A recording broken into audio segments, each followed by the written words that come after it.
Attorney General and Minister responsible for Electoral Office, Vincent Byron, said that the necessary measures are being put in place to ensure that the processing of national identification cards at the Electoral Office as part of the voter registration process can resume this month.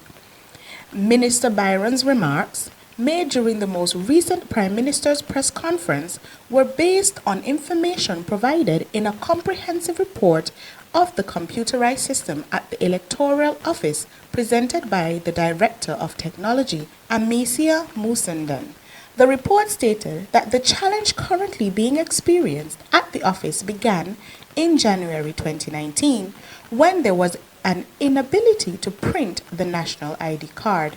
She has given a background to the current challenges being experienced by the Electoral Office, and that is that she indicates that since September 2017, there was the passage of hurricanes, and this had led to some difficulty when the systems had to be closed down for fear of damage.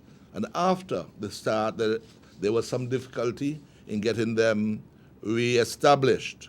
Fujitsu is the same international computer firm that had installed the existing computer equipment at the Electoral Office in 2007. 3 of the 4 security dongles required for the operation of the system arrived on island on Wednesday, May 29, while the 4th was delivered to Fujitsu for them to integrate the necessary security features.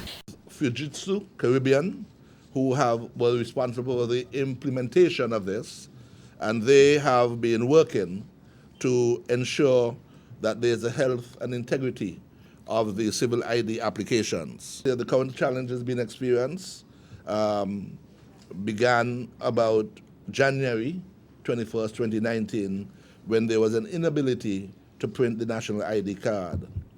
She says that after diagnosis by Fujitsu, it was discovered that the security dongles used for printing cards was exhausted, and all security impressions and card printing was therefore disabled. When the system was first started, there were some 4 dongles, each with 25,000 impressions, but these have now expired. And so Fujitsu is working. There were 4 security dongles have been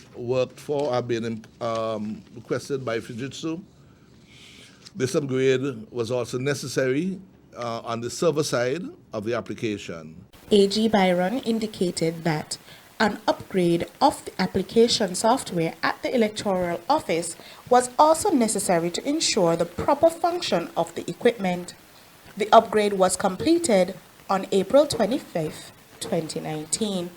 The Attorney General assured the public that the registration of voters continues at the Electoral Office during normal business hours. The opposition St. Kitts and Nevis Labour Party recently protested in front of the Electoral Office about the inability of the office to process ID cards. I am Namayom Bumganello for SKN Newsline.